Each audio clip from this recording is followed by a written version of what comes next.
علی به فریاد هممون برسه. سوم صلوات بلندتر به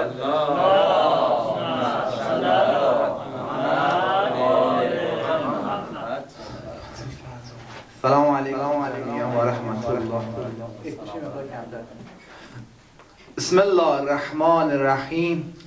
الحمد لله رب العالمین، الصلاة والسلام علی سیدنا و نبینا ابی القاسم محمد. اللهم صل علی محمد و علی اهل بیت یا طیبین الطاهرین و لعنت الله الدائم علی اعدائهم اجمعین من الان الی قیام یوم الدین.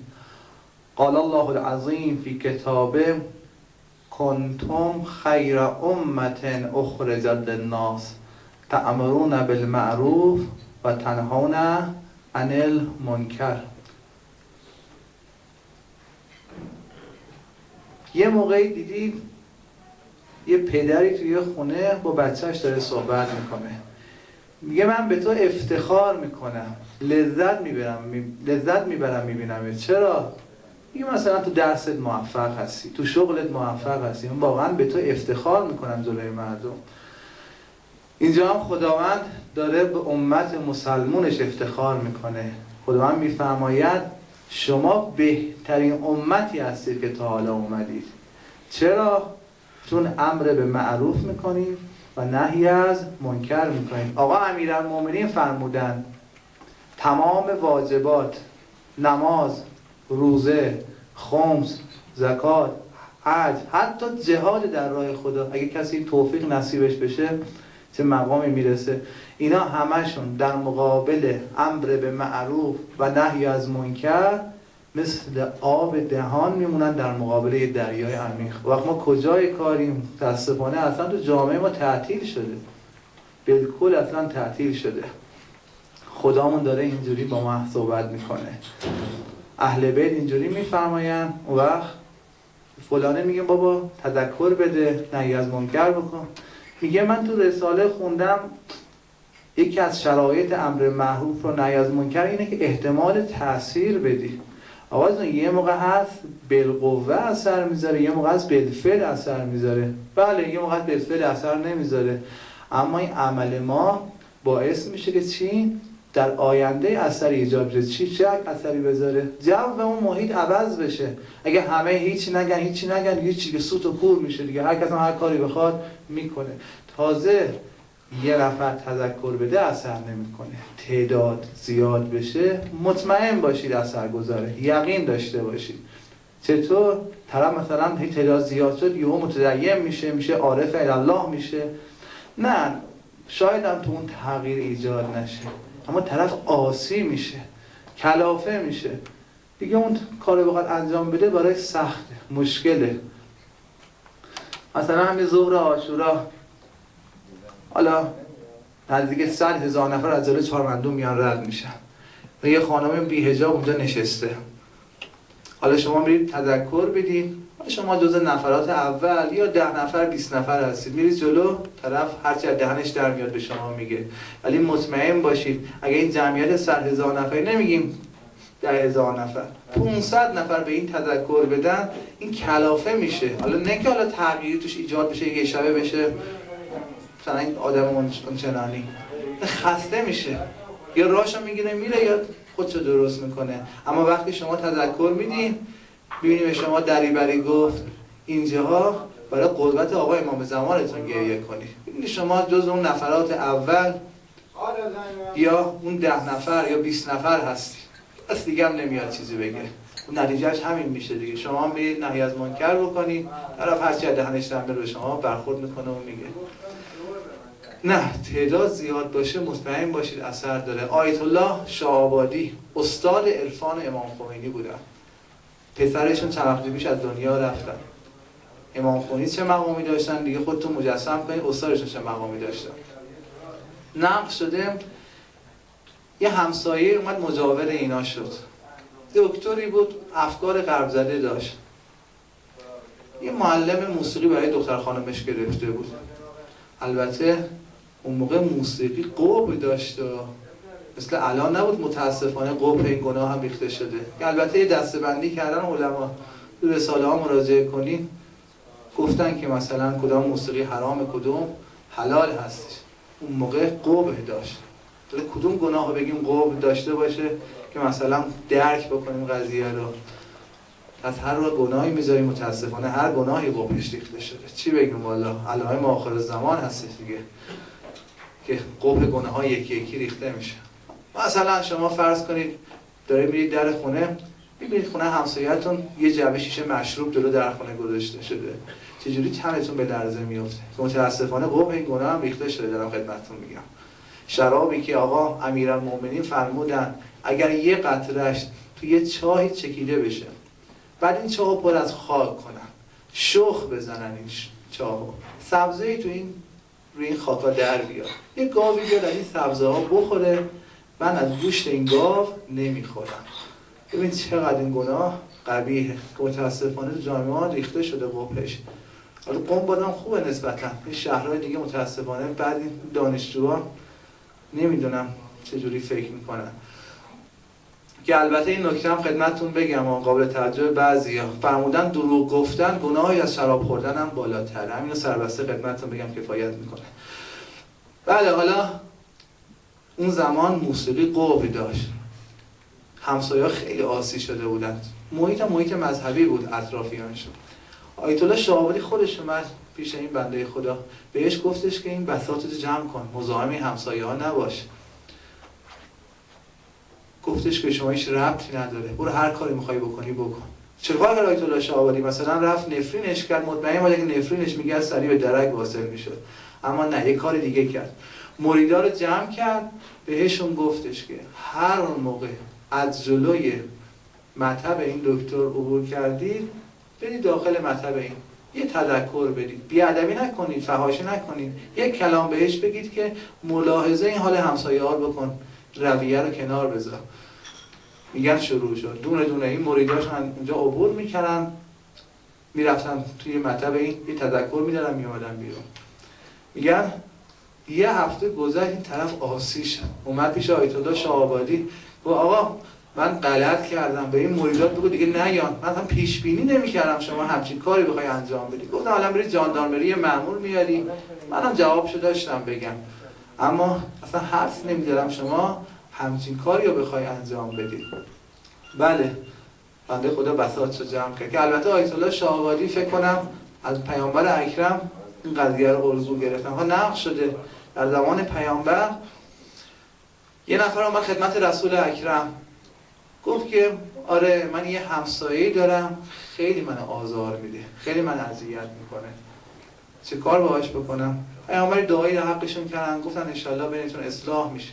پیامبر رحمت للعالمین نمیخواد که دعوا درست بکنه. یه موقع قضیه‌ای پیش ما میارن، مثلا ما حکم باشیم سریع نگی که برو پدرشو در بیار، برو شکایت کن، فلان کن. پیامبر الگوی ماست، هنوز صبر بکن ان شاءالله خودش اصلاح میشه. روز دوم اومد دوره همون آش همون کاسه.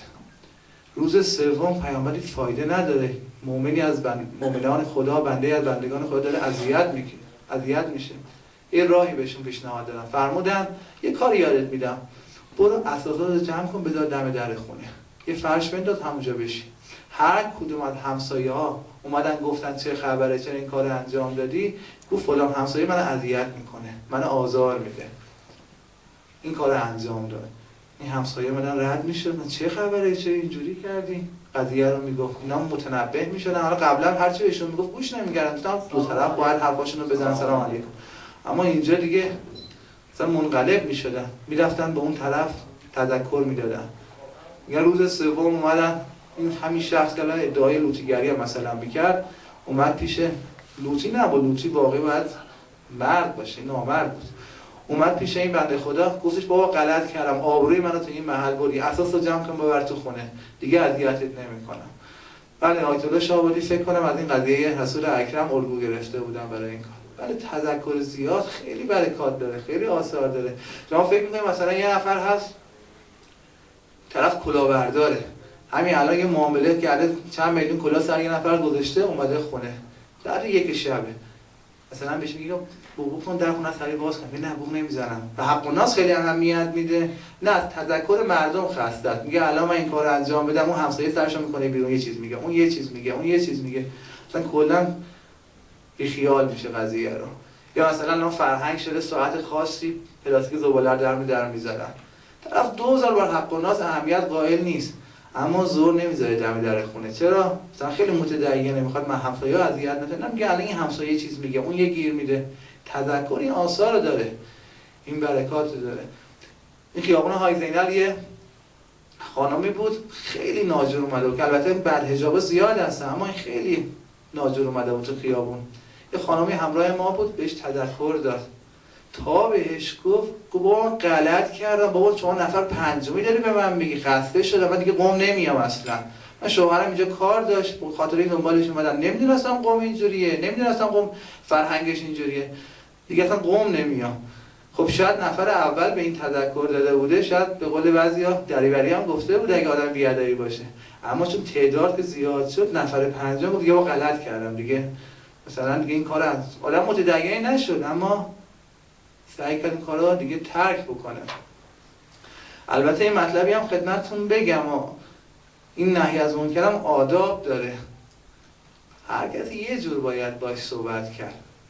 خب یه موقع هست شما مثلا در اومدی تو، مثلا به این جزاله کوچه یه مقدار خاک به لباسم چسبیده، مثلا الان من یه مقدار شده بود، 2-3 بار تکوندم تموم شد رفت. یه موقع گچ به لباس میچسبه، ولی یه موقع هست دوده است، دوده این کار انجام بدی چی میشه؟ هیچ، میره به خورد لباس، بهش روش هم دیگه فایده نداره. دوده رو برای یه جور دیگه از بدن جدا کرد، بعد اینجوری تکون لباسه تا بالاخره هر جور میشه تمیزش کن. یه موقع سرمه رو فرش میریزه، دست به مالی با قاشق بکشی داغون میشه فرش، بعد جارو برقی فاصله 2-3 سانتی بگیری بکشی بالا.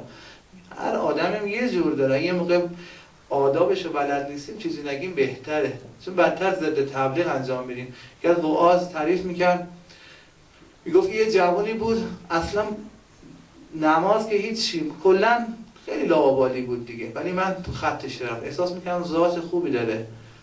حدود 2 سال روش کار میکردم. هم روز اول نگفتم به مسجد نماز جماعت بخونم، اول یواشاش بهش رفیق شدم، یواشاش در دلاشو میشنیدم و اینا، و بعضیا میرن اینجوری رفیق میشن بعد خودشونم خراب میشن، بعد نفسمون یه مقدار قوی باشه اینجور مواقع.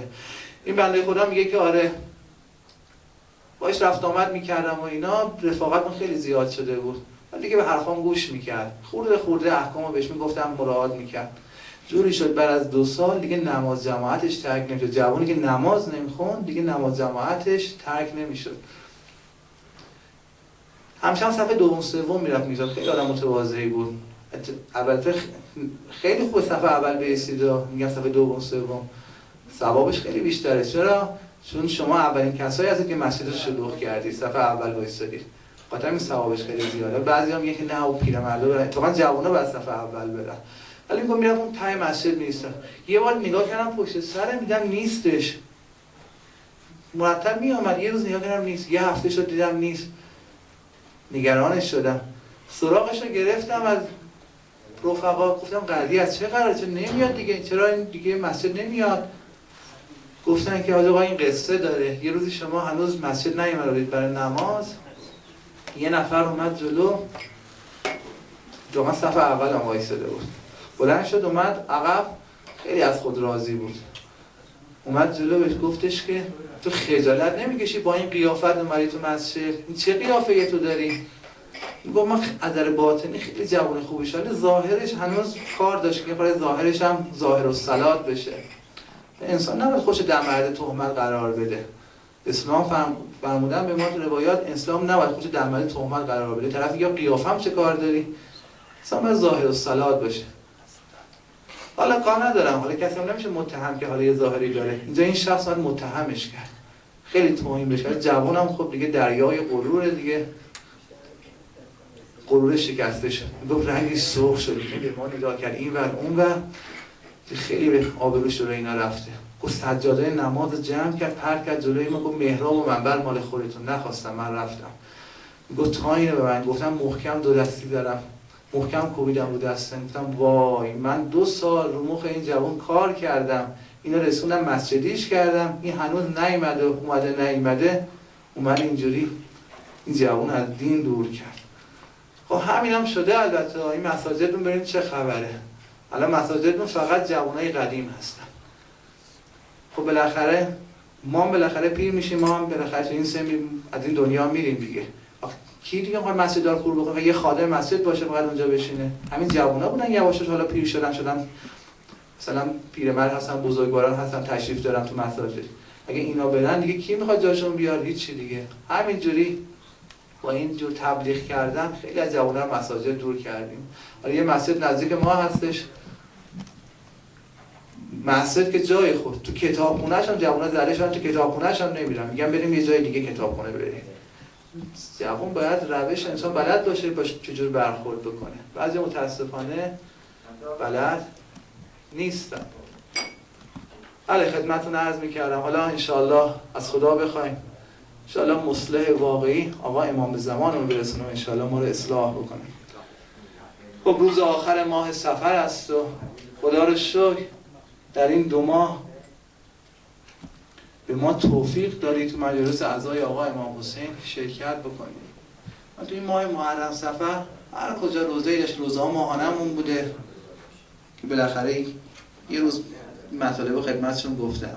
اگرم دهگی بوده بالاخره روز اول روز آخر این مطالب گفتم که قدر خودشون بدونن که تو این مجالس روزه آقا امام حسین شرکت میکنن یا عمری چه آثاری داره، چه برکاتی داره.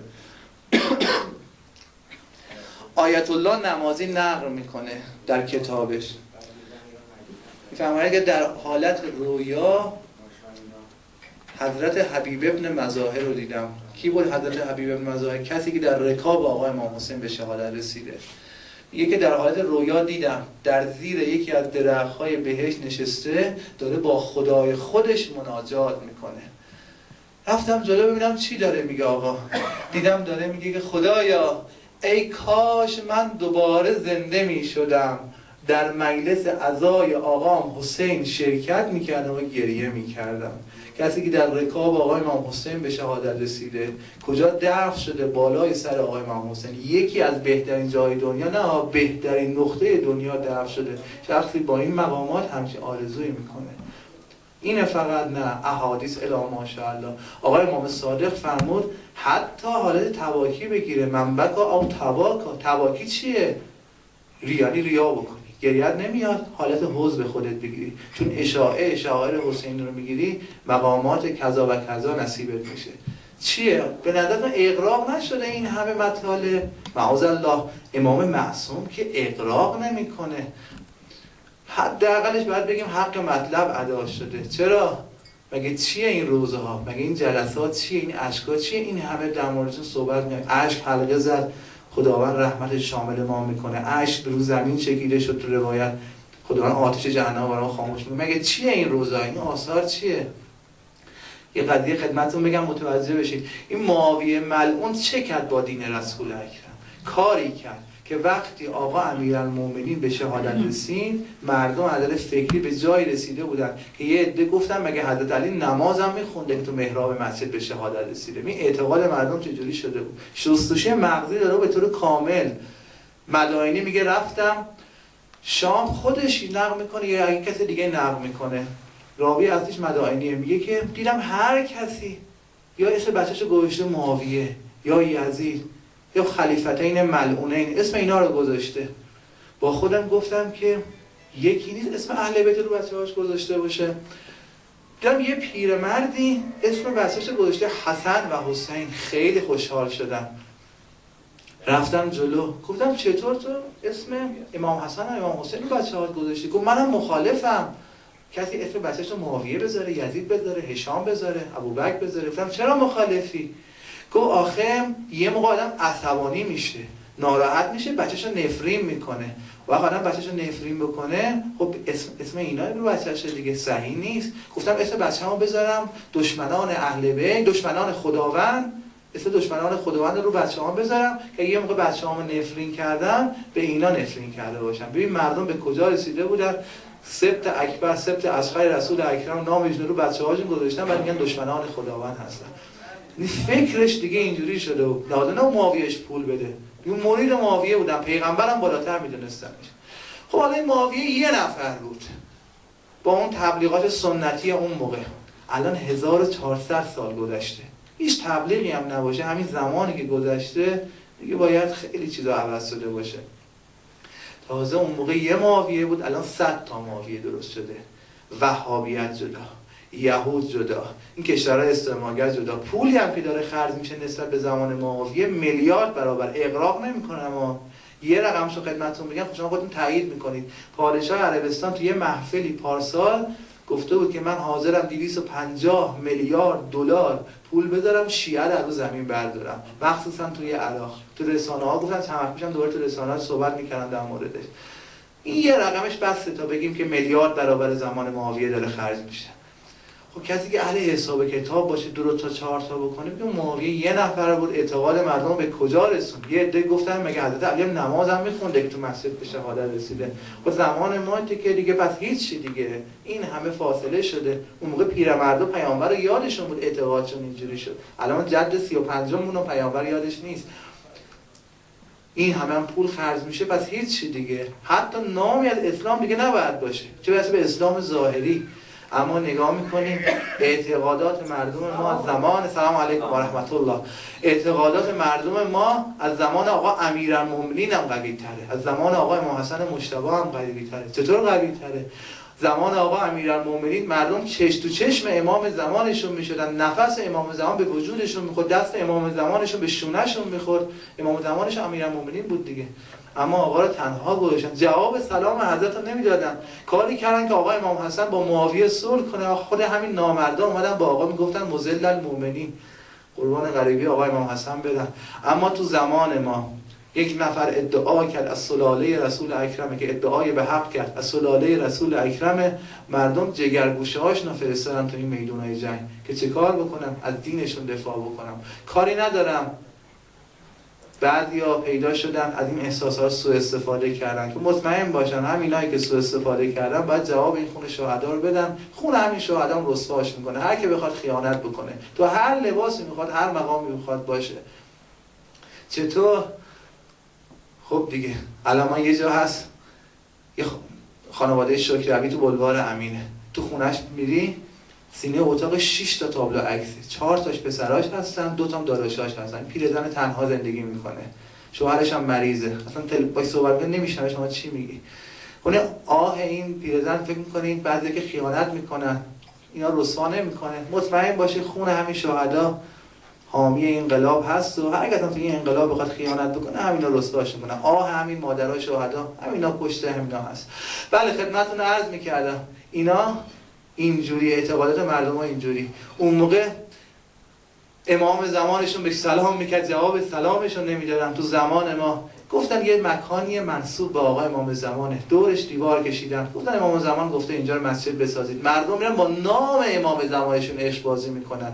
اون موقع نفس امام زمانشون به وجودشون میخورد، جواب آقا رو نمیدادن. الان با نام امام زمانشون میرن عشق بازی میکنن. مردم ها همچین احساساتی دارن، همچین اعتقاداتی دارن.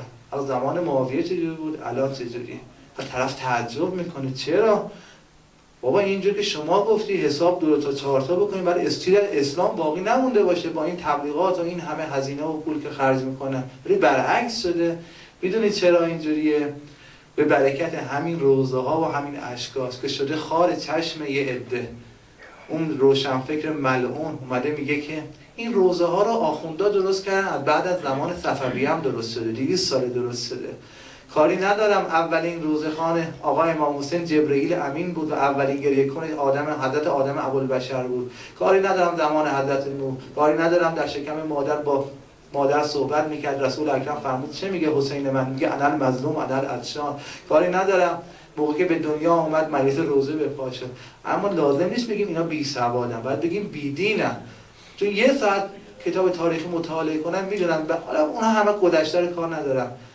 تو تفسیر مجموع بیان مفصل نوشته شده بعد از جریان کربلا اولین کسی که مجلس روزه رو بپا کرد حضرت زینب بود. یه هفته توی شام مجلس روزه بپا کردن ایشون.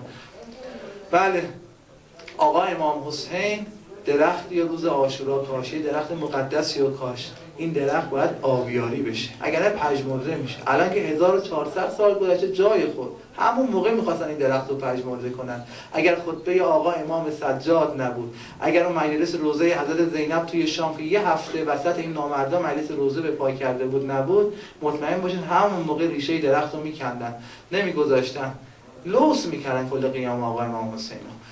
بله، شما که تو این روزه ها شرکت میکنی، تو این مجالس شرکت میکنی، خرج میکنی، حالا هر کسی، حتی کسی که کفش دارن در میره بیرون، یه کفش رو جفت میکنه و میره، داره کمک میکنه به این مجالس، این شما دارید اون درختی که آقا امام حسین کاشته رو سیراب میکنید، نمیذارید پژمرده بشه. 1 سال تبلیغات میکنن به علیه شیعه، 1 ماه محرم صفر میشه، مثل بارونی که تو پاییز میاد همه آلودگی ها رو پاک میکنه، تمام این تبلیغاتشون رو نقش برآب میکنه. بله، این روزه ها این برکات رو داره. اگر این اشکا عبث بود، اون ملعون اومده میگه که اینا از وهابیت البته نون میخورن ها. آره، برای چی گریه میکنید این روزه ها؟ آقا امام حسین تون الان کلی هم تعریف میکنن البته که ما مثلا موضع نگیریم، الان تو بهشت نشسته داره یه گلابی میخوره اندازه هندونه، برای چی اینقدر براش ناراحتی؟ بابا اگه این گریه ها عبث بود، امام سجاد 30 سال گریه نمیکرد. بابا امام معصومه، بچه نیست که. امام معصوم ولایت داره، امام معصوم شخصیت که یه لحظه آقا امام حسین دستش گذاشت رو قلب حضرت زینب، تمام قصه های 2 عالم از وجودش رفت بیرون. امام معصوم همچین قدرتی داره. سلام علیکم و رحمت الله. در خدمت شما هستیم دیگه. بله، همچین قدرتی داره، اما چون میدونه با این گریه ها پیام رسونده میشه. بله، این روزه ها این آثار رو داره، این برکات رو داره، به خاطر همین هم این همه مقامات در موردش گفتم، چون این همه تبلیغات میکنن، به برکت همین گریه ها روزه ها همش نقش برآب میشه. از خدا بخوایم که انشاءالله ما را حسینی واقعی بکنه، هم در گفتار و هم در عمل انشاءالله. روز شهادت آقا علی ابن موسی رضا هست و یه جمله از آقامون بگم، فیض آماده است، سرور عزیزم تشریف آوردن. اللهم صل على محمد و آل محمد. السلام عليك يا علي ابن موسى رضا، الامام التقي النقي و حجتك على من فوق الارض. ای سند نجات من، ولایت تو یا رضا، صحن نبوتی تو کعبه و کربلا رضا.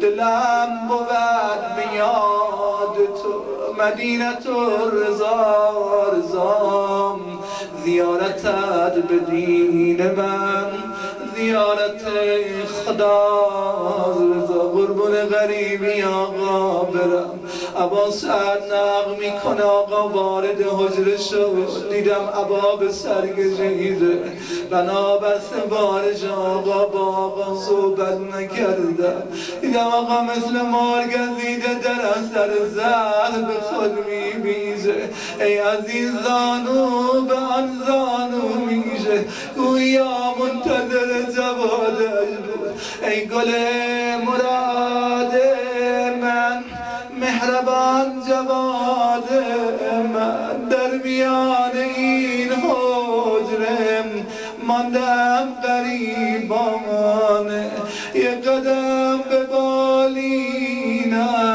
از وفا کریمانه.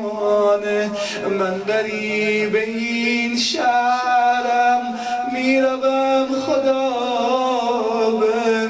میروم از این دنیا، میره مادرم زهرا. آقا جان لحظه آخر جواد اومد به بالینت، اما دلها بسوزه برای آقا جواد الائمه. از آب هم در حق آقا مزایده کردن. یه موقع دیدم صدای ناله بیمه دل امام رضا قطع شده، در حجره باز گردن، دیدن آقا جواد الائمه 2 زانوهاشو در بغل گرفته، انقدر نال زده که جان داده. ای مرگ مدد کن که من زار بمیرم، ای زر خلاصم کن و بگذار در این خانه که غم خانه من بود، تنها و غریب از ستم یار بمیرم. بگذار چو زهرا در ایام جوانی، 100 بار زنم ناله و یک بار بمیرم. و سیعلم الذین ظلموا ای منقلب ینقلبون. اللهم صل علی محمد و آل محمد. اما یجیب المضطر اذا دعاه و یکشف السوء. خدایا ما رو بخش بیا، دعایی که منبر سرور عزیز میفرمایند استجابت بفرما. فرج آقامون مولامون صاحب عصر الزمان حضرت حجت بن حسن عسکری به حق قضا زینب سلام الله علیها تعجیل بفرما. مناظر عزیز رهبری رو حس و تایید بفرما. به جای محمد و اللهم صل علی محمد و آل محمد و عجل فرجهم. شام غریبان آقایی با موسی رضا همه تشریف بیارن جلو بنشینن چند دقیقه عرض ادب کنیم محضر آقا علی بن موسی رضا. خدا خیرتون بده. تشریف بیارن خدا خیرتون بده. با حضور خودتون هرچی تنگ بنشینید جلسه آقا خیلی گرمتر با حرارتتر پرشکوهتر برگزار میشه. خدا حفظتون کنه.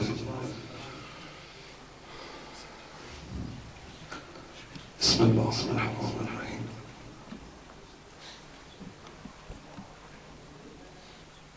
السلام علیکم.